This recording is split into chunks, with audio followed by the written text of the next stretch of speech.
Ini adalah cara pencucian tangan yang baik dan benar di dalam laboratorium.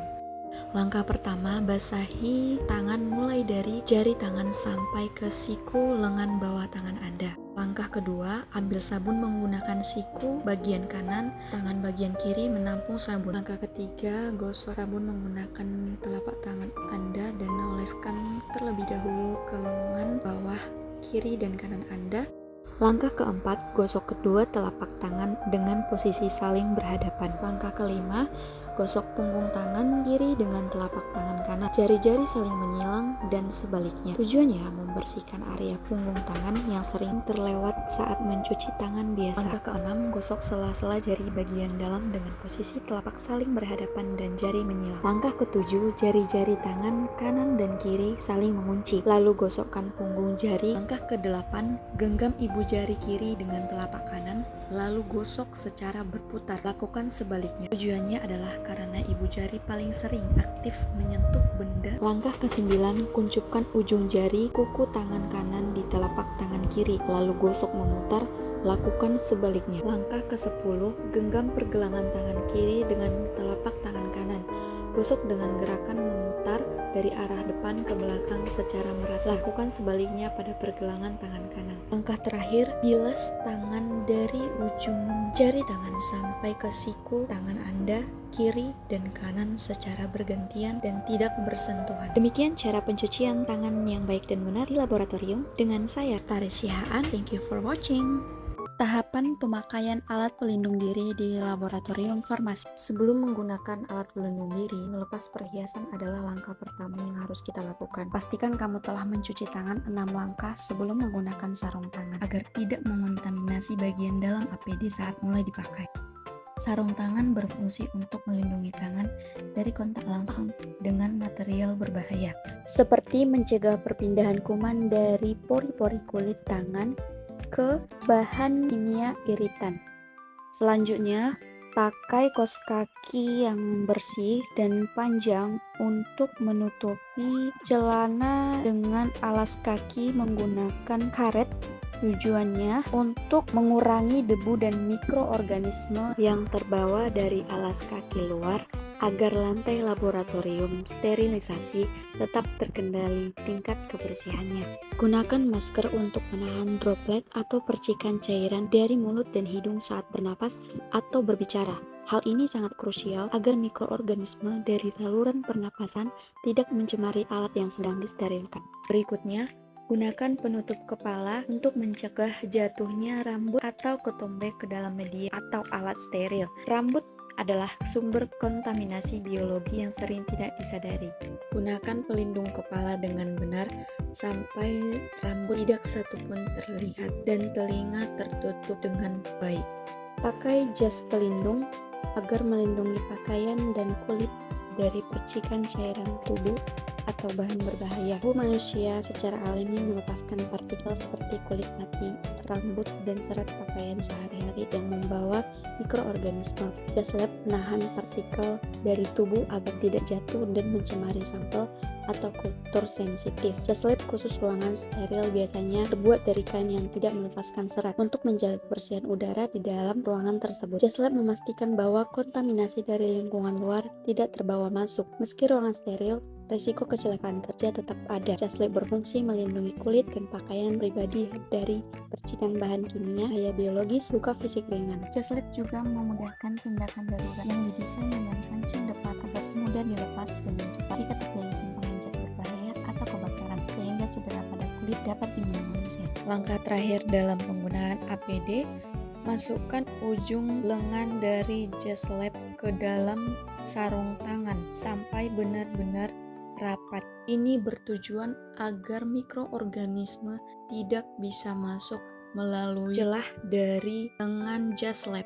Tambahkan juga karet agar membuat jas lab lebih ketat. Penggunaan alat pelindung diri di laboratorium sterilisasi bukan sekedar formalitas, melainkan jembatan antara keselamatan kerja dan keakuratan hasil praktikum.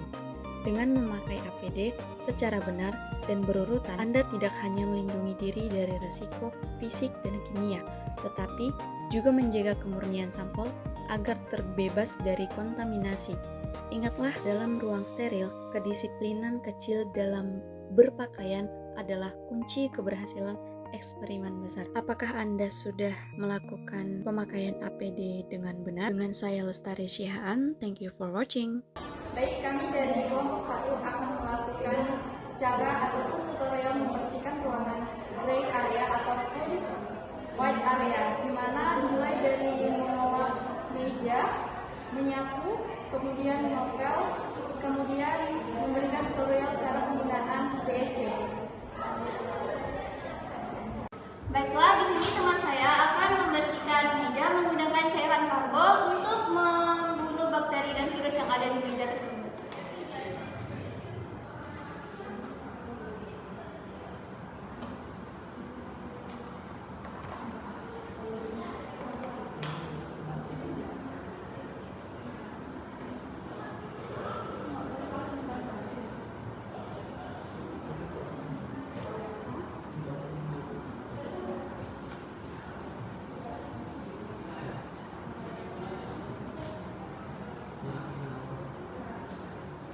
Baiklah, kemudian dilanjutkan dibersihkan menggunakan cairan alkohol.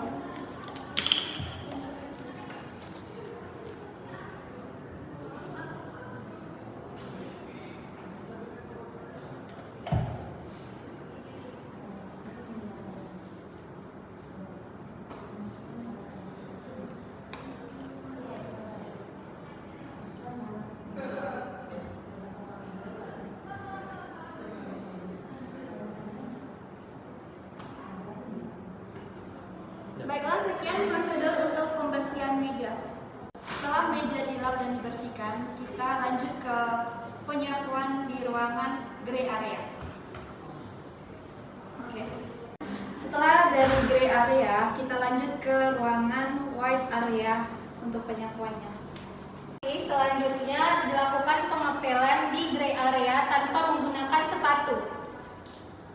Selanjutnya dilakukan pengepelan kembali di ruangan white area tanpa menggunakan sepatu. Berikut adalah cara membersihkan alat BSC dan cara menggunakannya.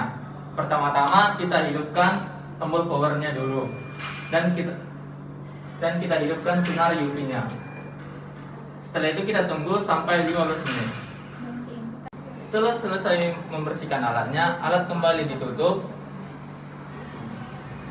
Kemudian alat dinyalakan lagi beserta sinar UV-nya.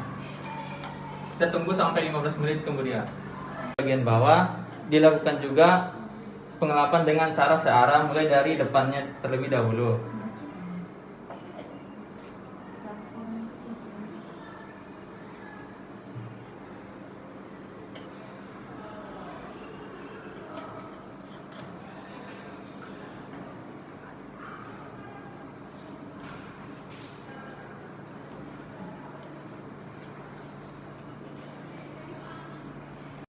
Setelah kita tunggu 15 menit, alat yang ingin kita sterilkan kita masukkan ke dalam. Dan kita buka sesuai dengan batas yang ditentukan tadi. Alat kita susun di setiap sisi sudut alat. Penyusunan ini dilakukan agar airflow yang terdapat pada alat ini dapat merata ke setiap alat-alatnya. Kemudian kita tutup dan kita nyalakan HEPA filternya. Kita tunggu alat ini mensterilkan hingga 15 menit. Demikian cara mensterilisasikan gray area dan white area serta penggunaan BSC. Halo guys, kami dari kelompok 3 ingin membuat pembuatan infus dan ACR. Dan saya sendiri Idola Sida, Saya Otadelia. saya Namita Stinja, saya Lestari Syihaan, saya Putri Pradita, Saya Mikael. saya Putri Wahyu, saya Rati Susanti, Saya Putri Mudesa Limbong. saya Gita Nagila Putri Sedian, saya Nesya Agil Manalu. Langkah pertama dalam pembuatan bahan sedia infus, kita harus memastikan setiap alat yang kita gunakan dalam keadaan steril. Pertama, kita harus mencuci alat yang ingin kita gunakan. mulai dari beker gelas, pipet tetes, gelas ukur, labu Erlenmeyer, dan wadah tempat kita menyimpan bahan sediaan infus. Bahan yang kami gunakan adalah NaCl dan water injection. Setelah dicuci, gunakan alkohol 70% untuk membersihkan alat.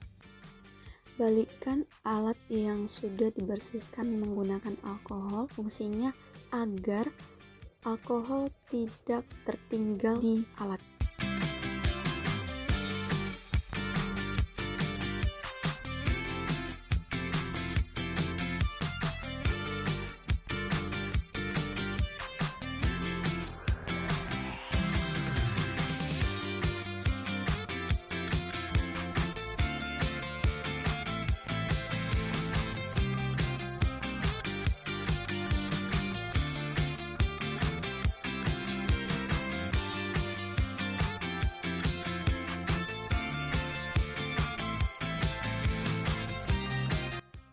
Setelah alat dibersihkan menggunakan alkohol, bungkus menggunakan koran.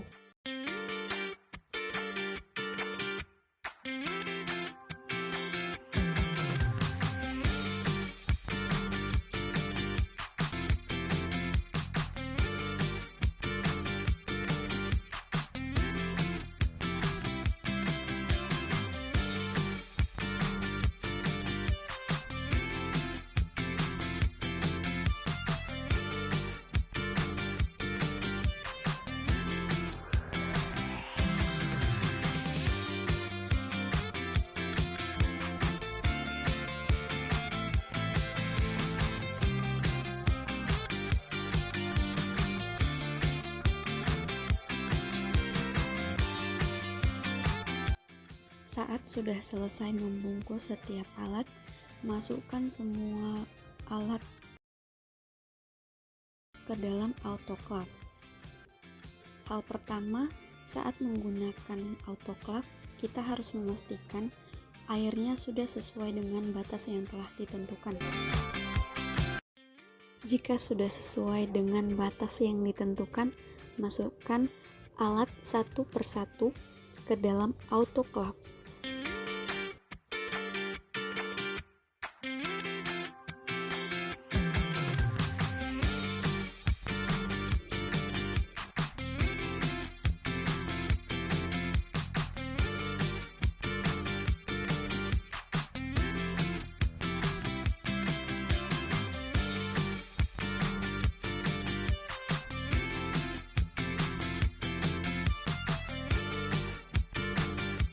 Kemudian tutup autoclave dengan baik dan benar. Pastikan kamu telah mengunci autoclave dengan benar.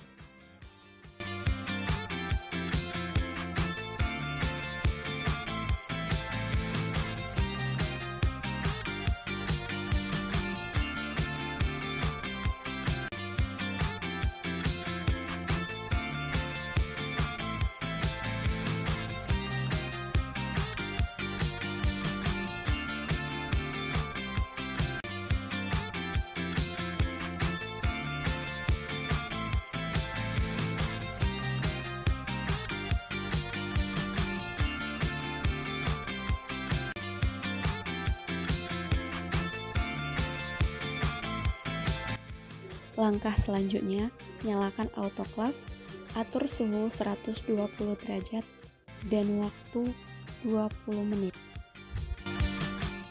Sebelum ke pembuatan, kita harus membersihkan meja atau mensterilkan meja dengan alkohol 70%. Pastikan meja yang dipakai benar-benar steril saat ingin membuat sediaan infus. Dilakukan juga pengelapan dengan cara searah mulai dari depannya terlebih dahulu.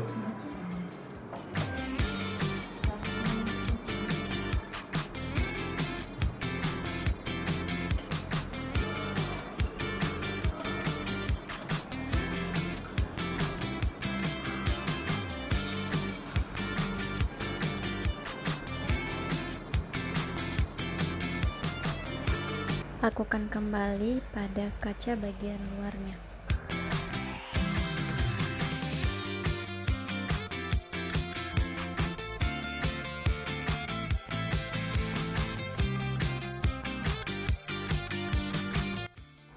Ini adalah proses pembuatan sediaan infus.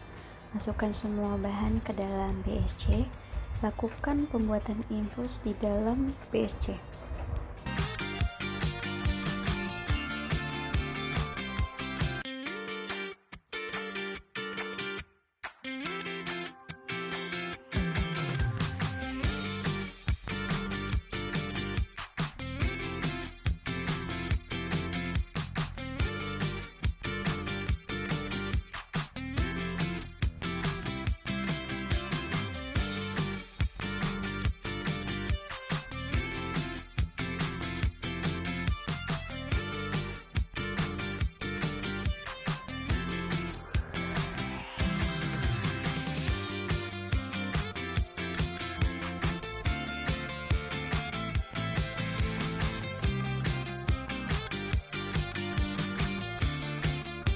Tuangkan NaCl ke dalam labu Erlenmeyer sesuai dengan ukuran yang telah ditetapkan.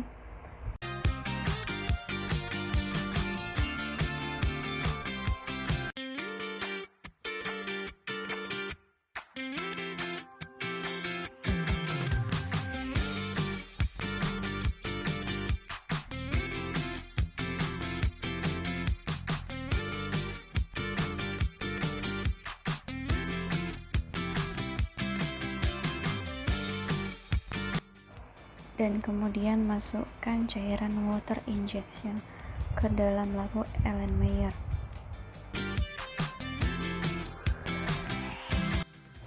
Aduk kedua campuran sediaan tersebut dan lakukan penyaringan.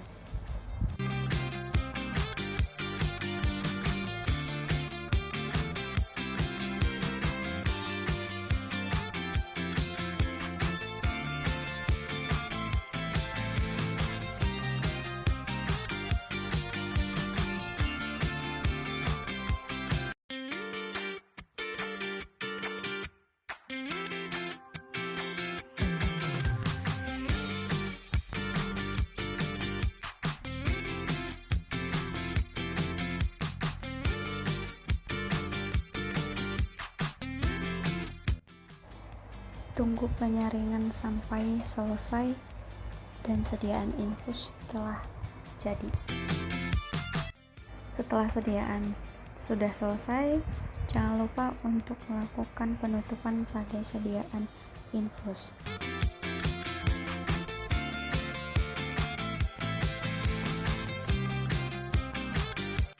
Berikutnya adalah langkah untuk mengunci pH pada infus. Tuangkan sedikit larutan infus ke dalam sediaan wadah dan tuangkan kertas pH ke dalamnya.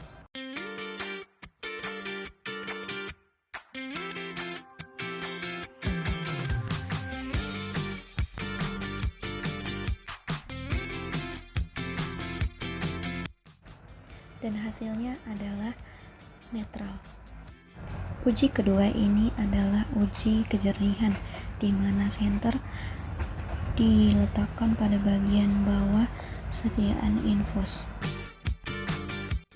Uji yang terakhir adalah uji patogenesis yang dilakukan pada mikroskop. Ini adalah gambaran bagaimana sediaan infus terlihat dari mikroskop.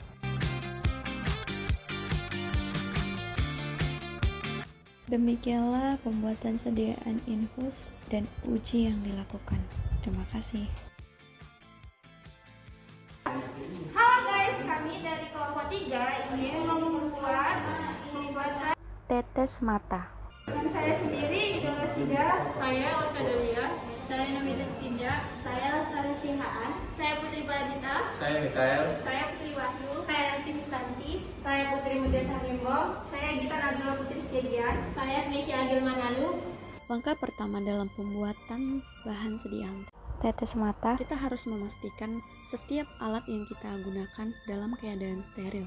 Pertama, kita harus mencuci alat yang ingin kita gunakan, mulai dari beker gelas, pipet tetes, gelas ukur, labu Erlenmeyer, dan wadah tempat kita menyimpan bahan sediaan tetes telinga. Pastikan kamu menggunakan sabun untuk mencucinya. Setelah dicuci, gunakan alkohol 70% untuk membersihkan alat. Balikkan alat yang sudah dibersihkan menggunakan alkohol. Fungsinya agar alkohol tidak tertinggal di alat.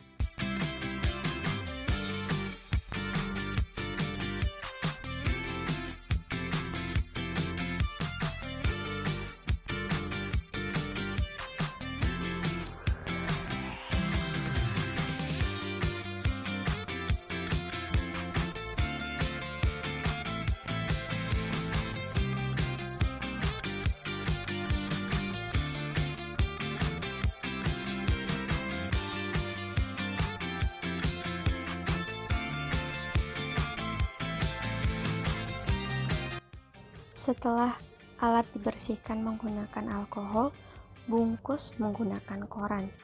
Dan di sini bahan gliserin ditutup menggunakan plastik agar dimasukkan bersamaan dengan alat di autoclave.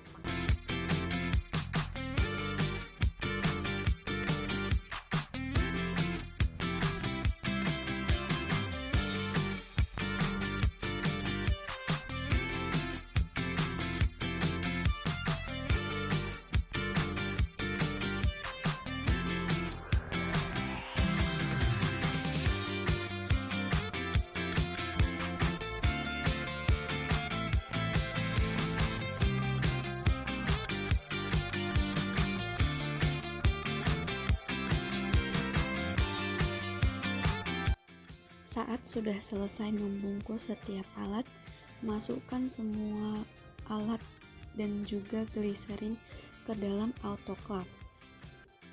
Hal pertama, saat menggunakan autoclave, kita harus memastikan airnya sudah sesuai dengan batas yang telah ditentukan. Jika sudah sesuai dengan batas yang ditentukan, masukkan alat satu persatu ke dalam autoclave. Pastikan kamu memasukkan gliserin bersamaan dengan alat yang ingin disterilkan. Sebaiknya gliserin diletakkan di bagian atas agar tidak tumpah.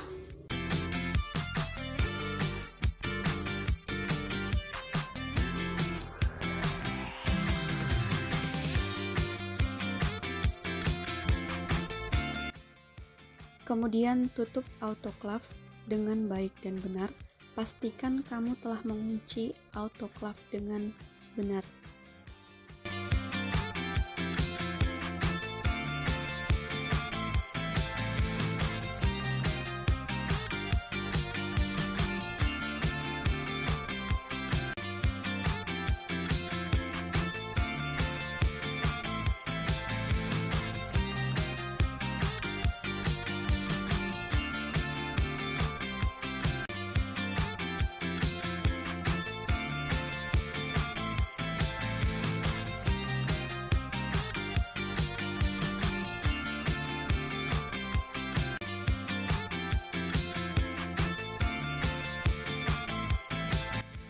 Langkah selanjutnya, nyalakan autoclave, atur suhu 120 derajat dan waktu 20 menit. Sebelum ke pembuatan, kita harus membersihkan meja atau mensterilkan meja dengan alkohol 70%. Pastikan meja yang dipakai benar-benar steril saat ingin membuat sediaan tetes telinga.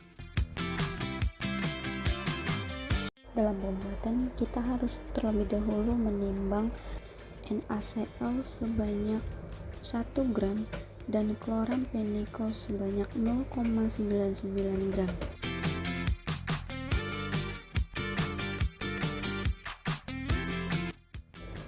Setelah penimbangan, campurkan NaCl dan chloramphenicol ke dalam labu Erlenmeyer.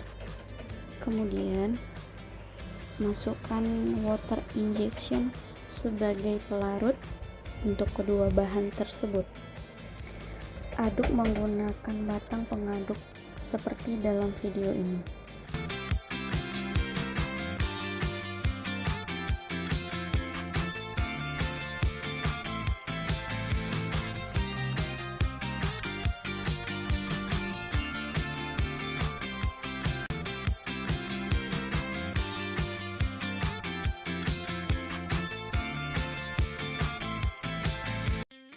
Langkah berikutnya, panaskan larutan di atas hot plate dengan api sedang sambil diaduk beberapa menit.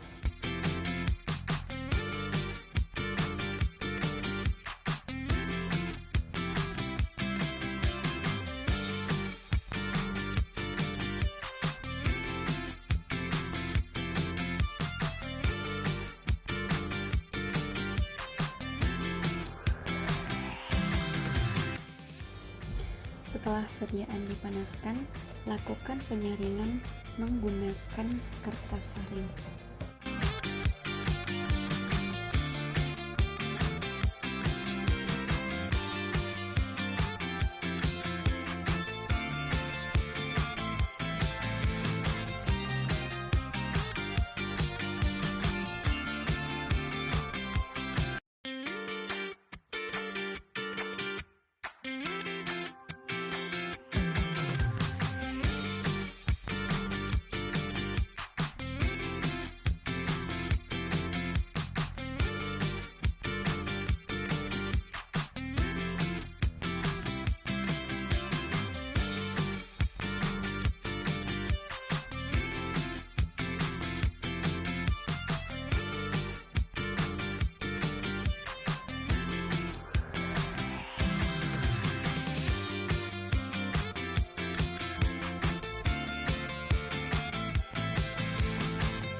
Setelah sediaan sudah jadi, tutup dengan penutup tetes mata.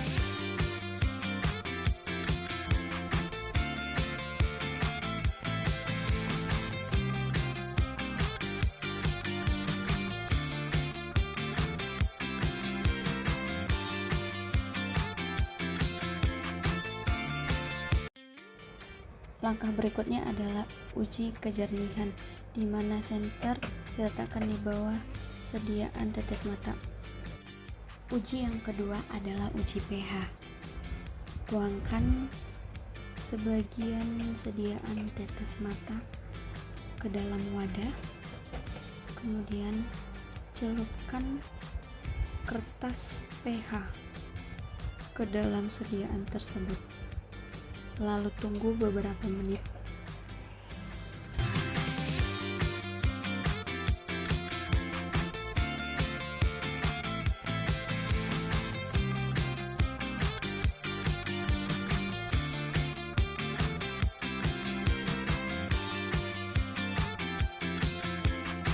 Langkah terakhir adalah uji patogenesis yang dilakukan di mikroskop.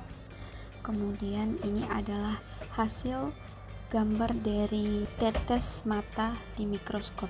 Demikian pembuatan tetes mata. Terima kasih. Halo guys, kami dari kelompok 3 ingin membuat Sediaan tetes telinga. dengan saya sendiri, Idola Sida, Saya Ocha Delia. Saya Namita Setinja. Saya Lestari Sihaan. Saya Putri Pradita. Saya Mikael. Saya Putri Wahyu. Saya Nanti Susanti. saya Putri Mutia Sarlimbo, saya Gita Nagila Putri Siagian, Saya Nesya Agil Manalu. Langkah pertama dalam pembuatan bahan sediaan tetes telinga, kita harus memastikan setiap alat yang kita gunakan dalam keadaan steril. Pertama, kita harus mencuci alat yang ingin kita gunakan, mulai dari beker gelas, pipet tetes, gelas ukur, labu Erlenmeyer, dan wadah tempat kita menyimpan bahan sediaan tetes telinga. Pastikan kamu menggunakan sabun untuk mencucinya. Bahan yang kami gunakan adalah gliserin dan asam asetat.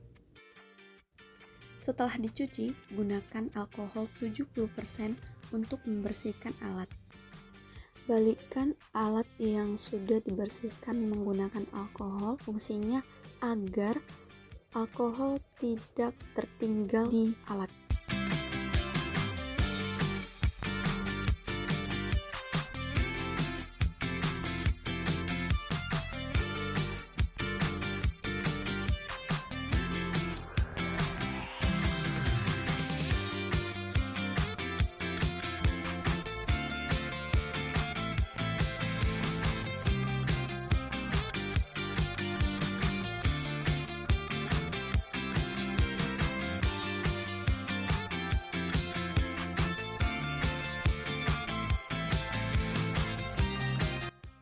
Setelah alat dibersihkan menggunakan alkohol, bungkus menggunakan koran. Dan di sini bahan gliserin ditutup menggunakan plastik agar dimasukkan bersamaan dengan alat di autoclave.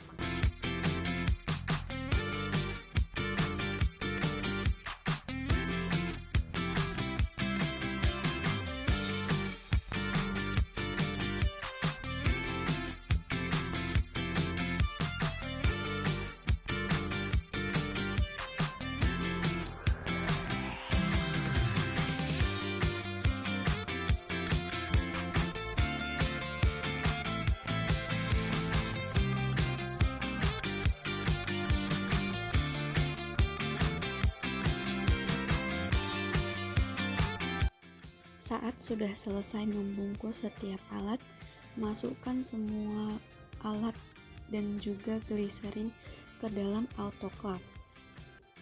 Hal pertama, saat menggunakan autoclave, kita harus memastikan airnya sudah sesuai dengan batas yang telah ditentukan. Jika sudah sesuai dengan batas yang ditentukan, masukkan alat satu persatu ke dalam autoclave. Pastikan kamu memasukkan gliserin bersamaan dengan alat yang ingin disterilkan. Sebaiknya gliserin diletakkan di bagian atas agar tidak tumpah.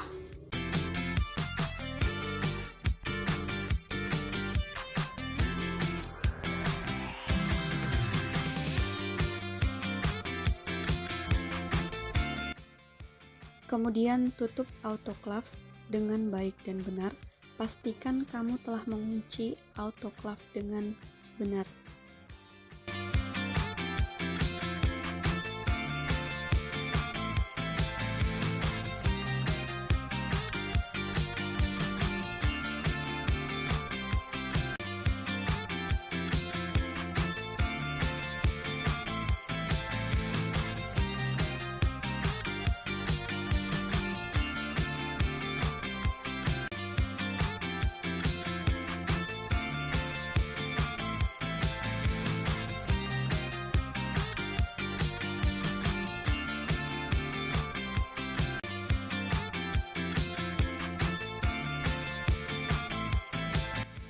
Langkah selanjutnya, nyalakan autoclave, atur suhu 120 derajat dan waktu 20 menit. Sebelum ke pembuatan, kita harus membersihkan meja atau mensterilkan meja dengan alkohol 70%. Pastikan meja yang dipakai benar-benar steril saat ingin membuat sediaan tetes telinga. Berikut ini adalah cara pembuatan bahan sediaan tetes telinga. Yang pertama, masukkan gliserin sebanyak 2 ml ke dalam gelas ukur.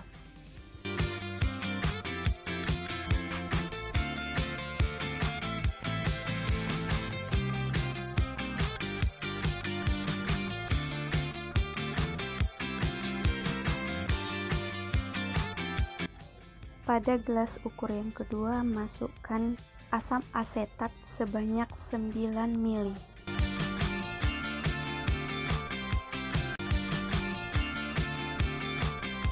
Selanjutnya, campurkan kedua bahan, gliserin dan asam asetat.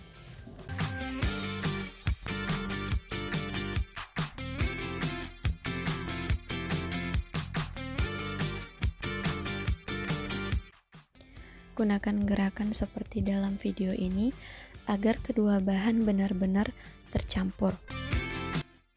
Selanjutnya dilakukan penyaringan.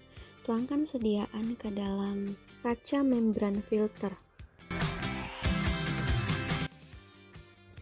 Selanjutnya, tampung sediaan menggunakan wadah dan buka kunci kaca membran filternya.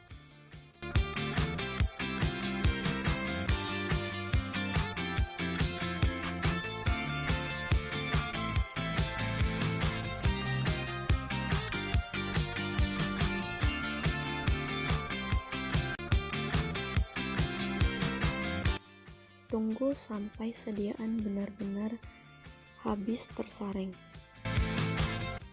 Bahan sediaan tetes telinga telah selesai dibuat, maka akan dilaksanakan uji pH.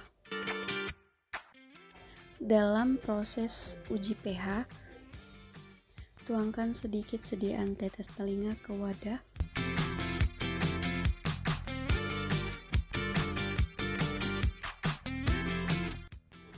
Celupkan kedua kertas pH ke dalam sediaan tetes telinga. Jika kertas berwarna merah berubah menjadi merah bata, artinya mengandung asam. Dan jika kertas berwarna ungu berubah menjadi warna ungu, artinya mengandung basa. Uji yang kedua adalah uji kejernihan, yang dilakukan dengan menyenter bagian bawah wadah tetes telinga. Uji yang terakhir kita akan menguji menggunakan mikroskop, yaitu uji patogen.